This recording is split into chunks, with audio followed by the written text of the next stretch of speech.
set up. So Okay, terrific. So, all right, here we go. So, Barry University School of Podiatric Medicine. So, anytime we think of podiatric medicine, what is the first thing that comes to mind? Do you have any idea what the word means at all? No, Well, I do not. okay, that's fine. A lot of people think of a foot, right? Which is not wrong, but is incomplete. Well, why do they think of feet? Well, what is this thing called? Do you know what that is? You put a camera on top of it. What's it called? Oh, the tripod, word is slipping. It's How's it called a you? tripod. tripod. Why is it called a tripod? That's three legs. Yeah, Yes. or 3 feet, because pod is the Greek word for foot. So podiatric medicine was originally a branch of medicine that dealt only with the foot, right? Nowadays, we define it as a little bit more. We call it the lower extremity. And you might say, well, what exactly is the lower extremity? How much is included? And that's part of the beauty of this definition, that the lower extremity, it's kind of a loosey-goosey term. Well, why is that? Because actually, where a podiatric physician can treat you depends on what state you're in. There's no federal law that defines the scope. Instead, in a place like Mississippi, they have the smallest scope of practice in the nation. They can only deal with the forefoot, 3/4 of the foot. They can't even touch anything beyond that. Now, most states do include at least the foot and the ankle. Okay. But some states include even more than that. So in Florida, if you know anything about anatomy, right, this green thing here, that would be the tibia. That's the large bone, right? Your shin bone in your lower leg. And the top of that, there's a bump below your kneecap, and you can feel that bump. That's called the tibial tuberosity. And so from the bottom of there, so basically below the knee, from the bottom of there down to the tip of the toes, in Florida, podiatrists are doing everything: bone, tissue, skin, blood vessels. If anything that happens there, they're doing. But they're also going from that same point to the head of the femur, basically the top of the hip, in soft tissue only. So even though the word originally means foot, in Florida, they are doing the entire leg, although not every structure on the leg. Just depends what part of the leg. And believe it or not, in these 6 states, podiatrists are actually doing hands. So who would ever think of podiatric medicine and hands together? But yeah, in those places, they can do them. So that is where a podiatrist can treat you. Now, what do they actually do? So, Steph, I'm going to put you in, and Kelsey, you're welcome to participate as well. What does a dermatologist do? I know that sounds pretty obvious, but tell me, what do they do? Doctor of the skin. Yes. Now, this is going to sound like a silly question. Where on your body do they treat skin? They've treated Mm, my face. Everywhere. okay. Everywhere, right? If I have a problem with my arm, if I have a mole on my hip or something, a dermatologist can treat me. So a dermatologist treats skin where? In the entire body, but they only do one system, the skin. They don't touch anything else, right? What does a cardiovascular doctor treat? The heart. Yes, And and lungs. and cardiovascular. Is it Yeah. blood as well? Well, the blood vessels, Yeah. right? So not just the heart, but let's say, for example, you have a blood clot in your lower leg. The person who's treating that is in some way trained as a cardiologist, right? A cardiovascular doctor. Okay. So they do the heart and the blood vessels. Now, silly question again. And by the way, light bulb can answer questions as well. Where on the body do they treat the heart and blood vessels? Everywhere. Everywhere, exactly. So they do head to toe, the entire body, but only one body system.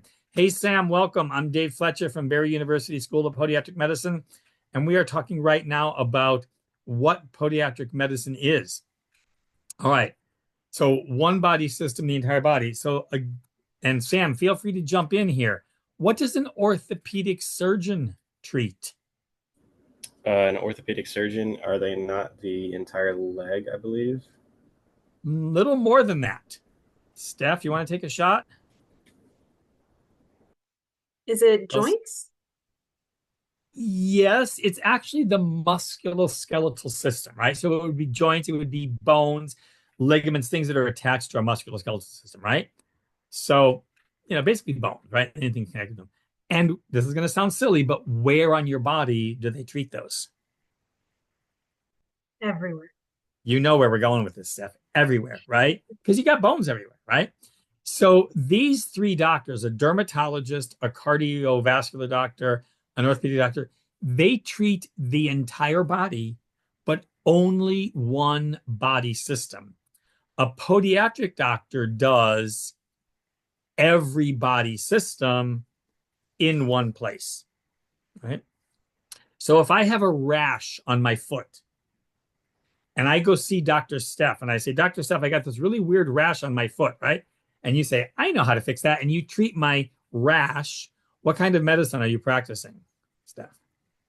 Dermatology. Exactly. 2 weeks from now, I fall and I break my ankle. So I come to your clinic again, and this time you're busy, but I see Dr. Sam, right? And I say, Dr. Sam, I broke my ankle. And Dr. Sam says, I know last week we took care of your rash on your foot, but today I'm going to take care of that bone. What kind of medicine are you practicing, Sam? Oof. If I got a broken bone, it's like right on the tip of my tongue. how about orthopedic medicine? Right? 20 years from now, Steph, I have heart disease. My heart's not pumping properly. I'm losing blood flow in my lower extremities, and that puts me at risk for amputations and things. So you do surgery to increase the blood flow in my lower extremities. What are you doing, Steph? I want to say cardiovascular, but something tells me it's going to be podiatry. It's cardiovascular.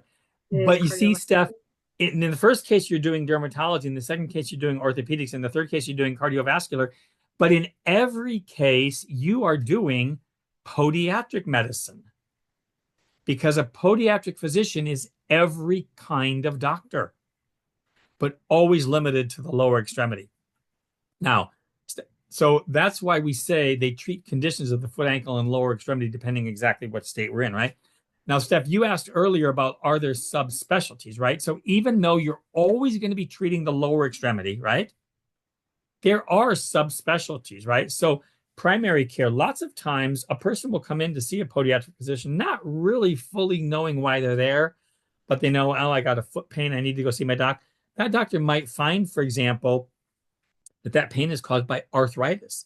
That pain is caused by vascular issues. And so they're going to connect them. They're going to retain them as a patient and work with them, but they're also going to connect them with a vascular doctor or something, right?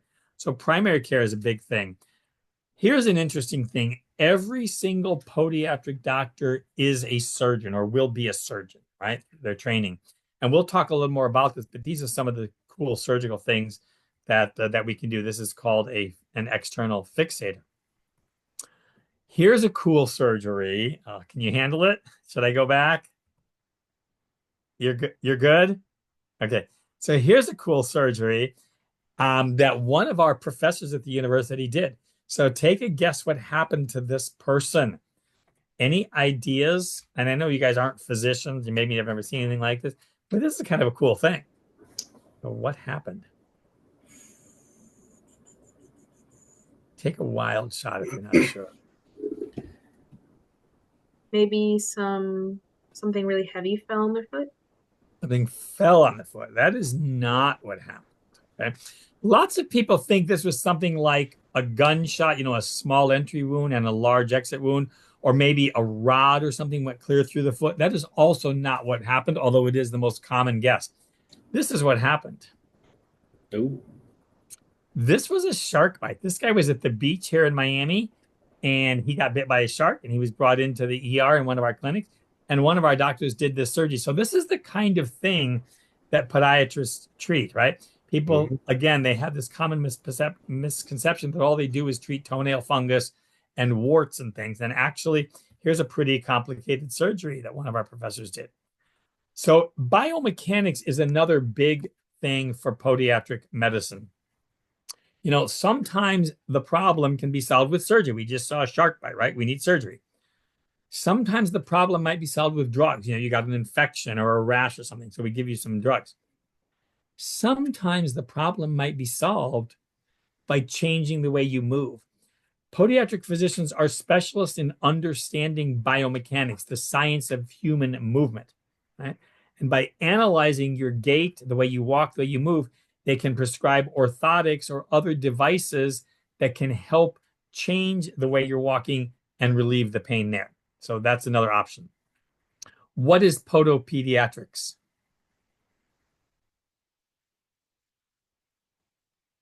Specialty with children. Yes. And if you think about children, right, their needs are totally different than ours. We're all adults. Our bones are done growing, right? But children, their bones are still in a growing stage. They might be born with club feet. They might have legs of different length. They might have a foot turned or something. Podopediatrics is another subspecialty that a podiatric physician can choose to participate in. Wound care. Now, that's a very mild wound, okay? If you want to see serious wounds, and I don't have any here, so don't worry, I invite you to Google diabetic foot wounds. Google that sometime and look at the pictures, okay? Who can tell me anything at all about diabetes? Tell me anything you know, anything about diabetes. I know that you start to lose. One of this, Steph, go ahead. I know that you start to lose feeling in your feet. I think that's one of them. And that's a condition called neuropathy. Yes, very good. Kelsey, you were going to say something. I was just going to say you're more prone to infections. Absolutely. Sam, do you want to add anything? And if you don't, that's fine too. Who can tell me this? Diabetes is a disease of what body system? What body system?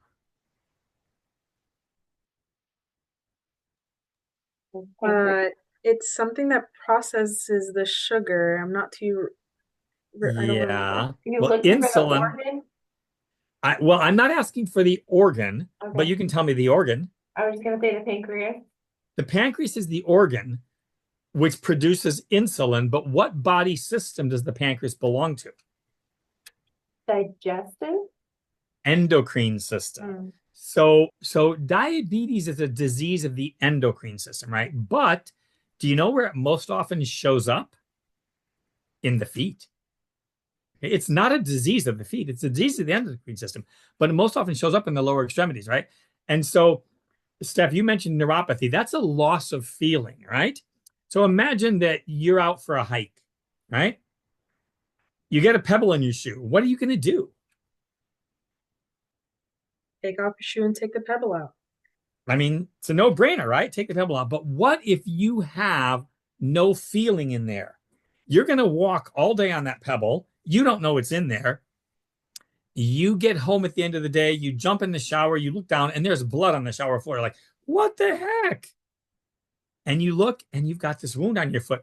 And as Kelsey mentioned, because of the diabetes, that wound is probably going to get infected and not heal so well. This, if it doesn't get cared for, can result in amputation if it gets really bad, if it gets gangrenous. Now, think about this. Do you ever think about a cardiologist doing triple bypass surgery on somebody's heart? Do they save lives? Every single day they do. Think about an oncologist, a cancer doctor doing chemotherapy. Do they save lives? Every single day they save lives. Did you ever think about a podiatric physician saving somebody's life? Who thinks about that, right? But if you have this wound on your foot and it becomes infected and it doesn't heal and it leads to amputation, you have a 60% chance of dying within 5 years. Doesn't that sound like the Dark Ages, right? The Middle Ages, we cut off your foot and you die. And even in the year 2025, that's the state of medicine in the world. If you lose part of your foot due to diabetes, you have a 60% chance of dying in 5 years. But podiatric physicians are specialists in wound care. Now, they're not miracle workers, but they have lots of techniques for healing these wounds and preventing that amputation. I was just at a workshop last Monday where a doctor was showing us a case that she saw where a man had an infection that in 24 hours spread from his ankle all the way up to his knee. His entire leg was badly infected. And they called in an orthopedic surgeon, and the orthopedic surgeon said, there's only one answer: amputate the leg now. And the guy said, no. And he said, I want another opinion. So they brought in another orthopedic surgeon who looked at it and said, there's only one solution: amputate the leg now. And he said, no. And so they brought in a plastic surgeon who looked at it and said, there's only one solution: amputate the leg now. And he said, no. And so they brought in a podiatric physician. And today that man is walking on his leg. Okay. Now, again, they're not miracle workers, but they are the kind of people that know how to deal with these things. Okay. Sports medicine, if you think about your lower extremities, sports medicine is another big area, right? We're moving all the time on our lower extremities. One of the doctors at our university is the podiatric physician for the Miami Heat and for Inter Miami, David Beckham's soccer team. So, they take care of $20 million feet, right? So sports medicine is another subspecialty. All right. So those May are I some ask of the. a question? Please. On the topic of sports medicine, what is the relationship between podiatrists and kinesiologists? Okay, so what is kinesiology? Well, I thought it. Well, no, now I don't know. And I'm not an expert in that area, I will tell you this, but it's about human movement, isn't it? It's about understanding how the muscles work and how the joints work and everything, right? And so when we go back to biomechanics, we understand how you move, which parts of your body are working, so we can affect those parts to help you move better, right? We also understand, even just in normal, if there's no problem, just understanding, which muscle makes this toe work, which muscle enables you to do this or to do that. For example, one of the most often seen injuries in adult males. So think of the mind of an adult male, right? What's one of the most often seen injuries? Achilles tendon ruptures. Because you've got these, 40, 50, 60-year-old guys who are like, yeah, weekend warrior stuff, right? I'm going to go out and oops, and I just tore an Achilles tendon, right? So understanding how all that works together and stuff, and then doing perhaps a surgical repair on it. Okay. Thank you for that question. All right. So we were talking about diabetes earlier, right? Diabetes is a disease that affects over 100 million Americans. More than 1/3 of our country is affected by either full onset diabetes or pre-diabetes. And you look at some of these statistics here, right? If somebody has that amputation I talked about the death rate, but just the cost of dealing with that person can be $500,000, right? But we can prevent that stuff by saving that amputation, by preventing that amputation, right? So diabetes is a huge part of podiatric medicine treatment, right? Podiatric physicians have lots of options too. It's known as one of the most flexible professions. You can actually have a professional life as a physician and a home life. You can raise children, you can have a spouse, things like this, or you can travel the world, whatever your preferences are. You can work in various kinds of practices, an HMO, a PPO. You can work for the VA, things like that. You can have your own practice. You can be part of a group. You can work only in the clinic if you say, yeah, not really into surgery, or you can be in surgery all the time. You can choose to do trauma and things like this. You can make a decent income, and this is the median, but some incomes can be a lot higher than this. And right now, lower extremity surgery is the fastest growing type of surgery in the country today. So there's definitely plenty of opportunity for work in the future. Okay. Now, if you want to be, we were talking about this earlier, if you want to be a dermatologist, a cardiologist, an orthopedic surgeon, something like that, what do? You're going to finish your degree at UCF, right? And then you're going to go to medical school. And there are two kinds of medical schools that can help you get there. There's allopathic medicine, which means you'll become an MD, or there's osteopathic medicine, which means you'll become a DO. But even though you say, I want to be a cardiologist or a dermatologist, you don't know for sure that's where you're going to end up. You have to go through 4 years of medical school, and then you match into a residency. Your specialty comes last, right? And the example I always like to give the students when I'm talking to them, you say, yeah, I'm going to be a dermatologist. I'm going to be a cardiologist, right? All these great professions. But what happens if you match into something that you really don't care that much about? People say, oh, feet are stinky. I don't want to do feet. Okay, so tell me, do you know what proctology is? Sam, Kelsey, do you have any idea what proctology is? I have no clue. So proctology, or a proctologist, is a doctor that deals with the anus. So basically, they get to deal with hemorrhoids all day long. So think if you go to medical school for 4 years saying, you know what, I'm going to be a cardiologist. I'm going to be a neurosurgeon. I'm going to be an orthopedic surgeon. And you match into proctology and you get to look at people's butts all day long. So don't tell me feet are so stinky. But hey, you know what? We need people to do that. It's a real thing. So it is what it is. But anyway, that's how you become one of those doctors. But if you want to be a podiatric physician, you don't become an MD or DO and then specialize. You go to a podiatric medical school. And Barry University in Miami is one of only 11 podiatric schools in the country. It's the same medical school. My students, you were asking Steph earlier about a lab. My students study full human cadaver dissection. They do a full semester of gross anatomy, head to pelvis. And you say, well, they're lower extremity experts. Why do they need to know? Because everything is connected, right? A dermatologist studies cardiology. A cardiologist studies dermatology, right? A podiatric physician studies everything exactly the same. They study the same biochemistry, the same physiology, the same pharmacology. It's just that they know where they're going to end up in 4 years. So they do 2 years of basic sciences like any physician, including all of these courses, right? And then they do 2 years of clinical work, including non-podiatric work. They're going to study emergency medicine. They're going to study anesthesiology, all these things. Like any physician, they have to pass boards.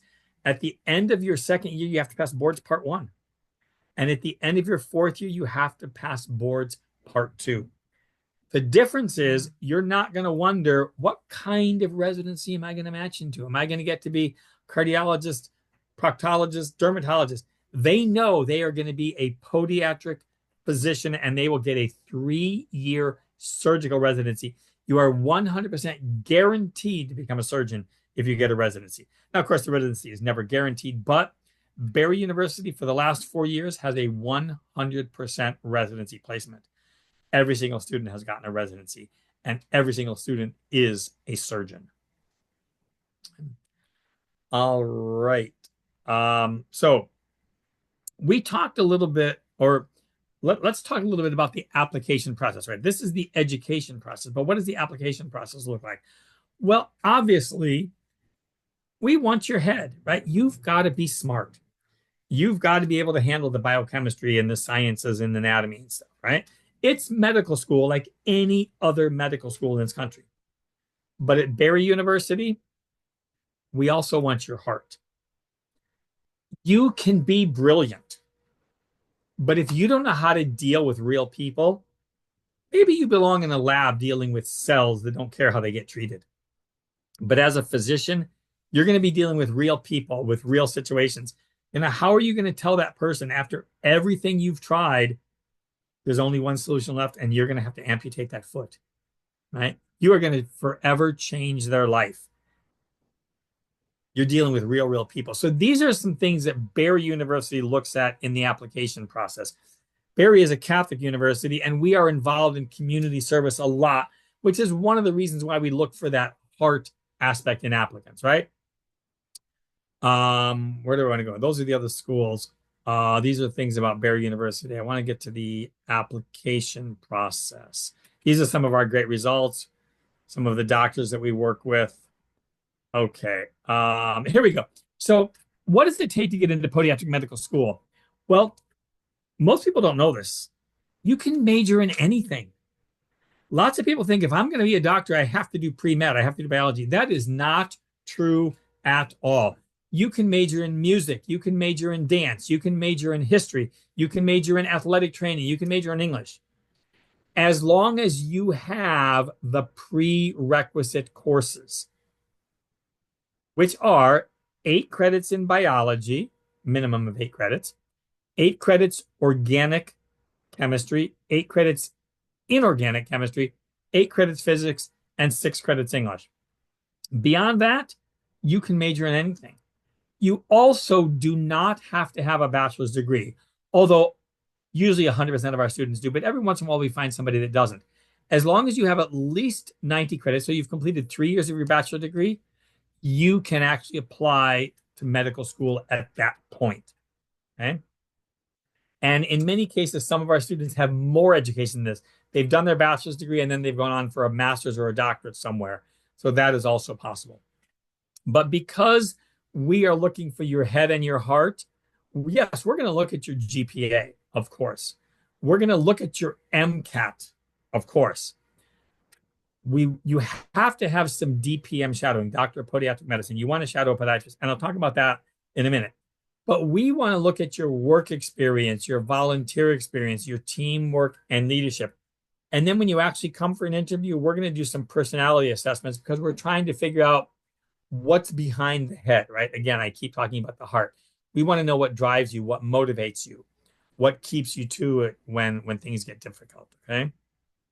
So that's how Barry University looks at the admission process. Here are some great resources for you.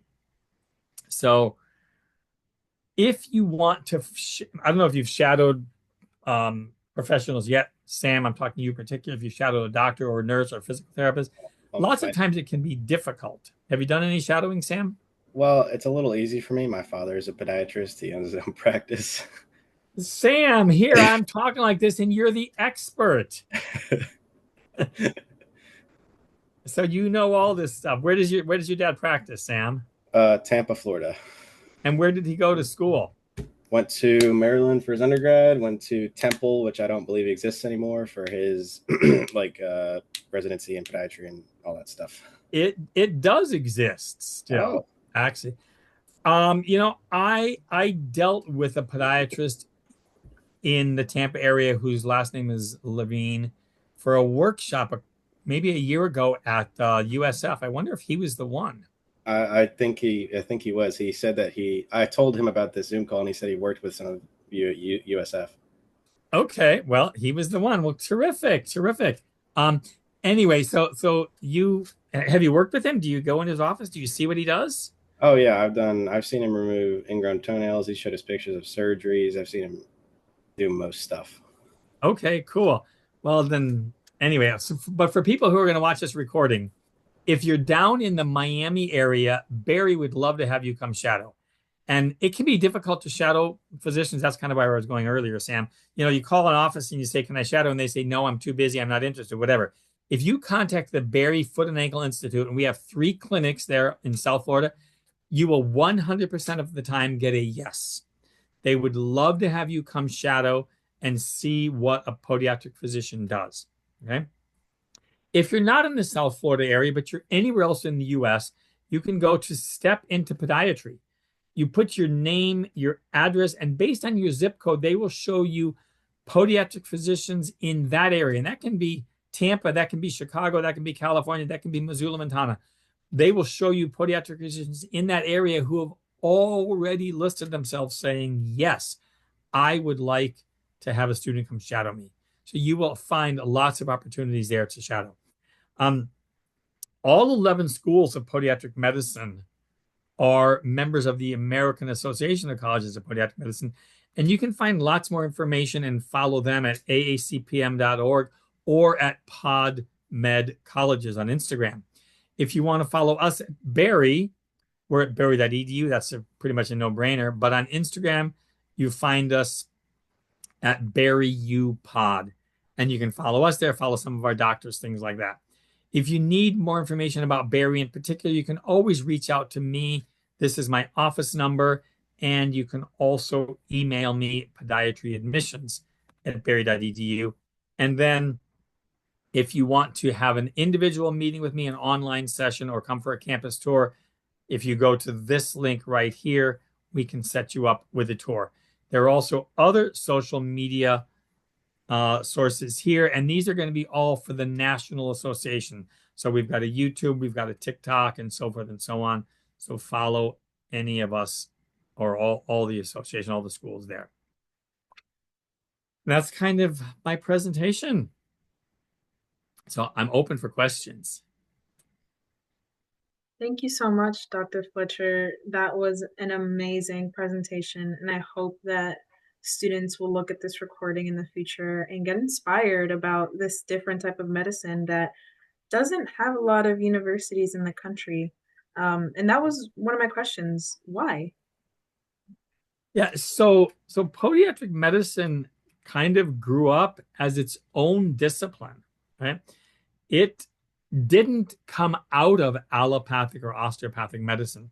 The big rise in podiatric medicine came out of World War I, when soldiers were in the trenches and coming back with all these foot problems. You know, you can read about those in history. And even before podiatric medicine was a recognized profession, literally, you're going to laugh, but it's true. This guy named Dr. Scholl was treating these people and realizing we need somebody to focus on podiatric medicine. And in the beginning, it wasn't a real discipline. It wasn't really, doctors weren't necessarily trained systematically like other physicians. It wasn't until well after World War II where podiatric physicians were getting equal medical training. And in fact, I mentioned the 3-year surgical residency.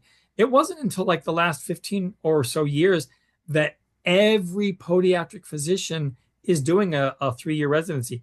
Sam, I don't know how old your dad is. I didn't get to meet him personally because I wasn't at that event, although I did set it up. Did he do a residency at all? And if he did, was it 1, 2, or 3 years? Do you know?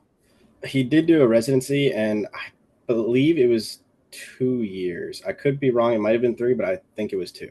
Yeah. Up until a few years ago, it was kind of haphazard. One place might do this, one place. There wasn't a lot of consistency.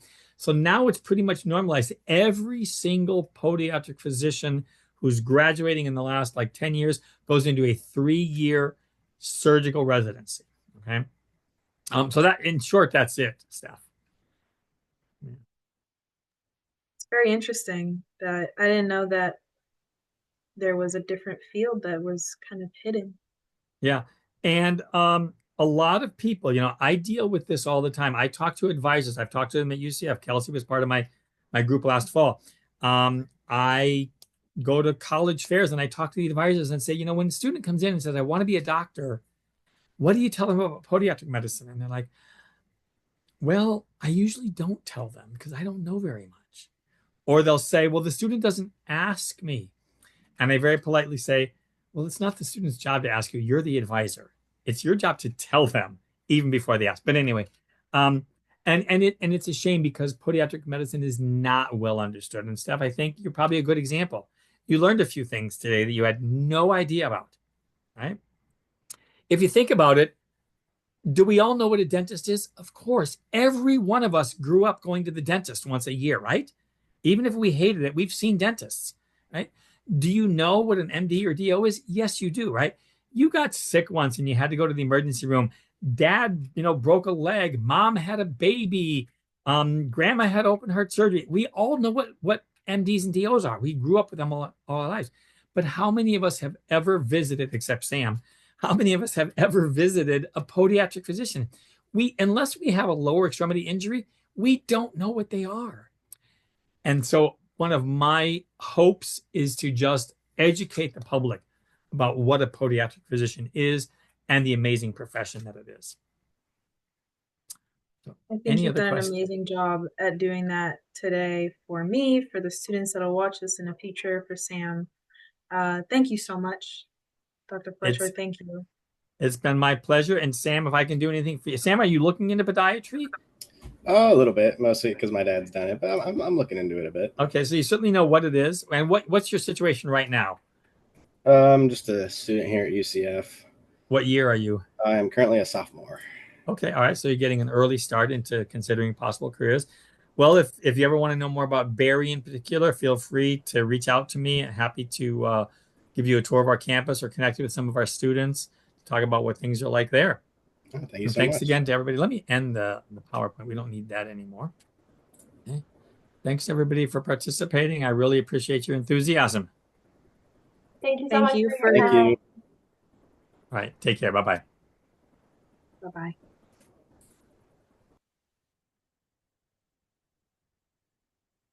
Hi, Kelsey. Sorry you got trapped there. No, it's okay. I mean, I have the hour blocked off, and he seemed like such a animated and fun person. I'm so sad that more people didn't get a chance to hear him out. No, it's a bummer. We've been struggling a little bit with our workshops. Like a bunch of people will sign up and then no turnout. So not sure what's going on with that, but Hmm. at least he was still happy to do a presentation and we can still upload it to YouTube. So Yes. Oh, and I didn't stop the recording. I'll stop it now, but that all this will get edited out.